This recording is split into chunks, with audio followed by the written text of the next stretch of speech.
Hello vipenzi, ni Nelka Product hapa tena.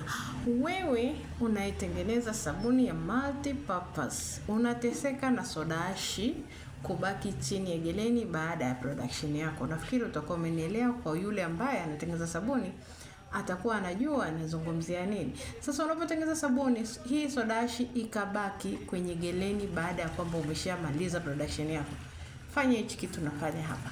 Roweka soda ashi yako.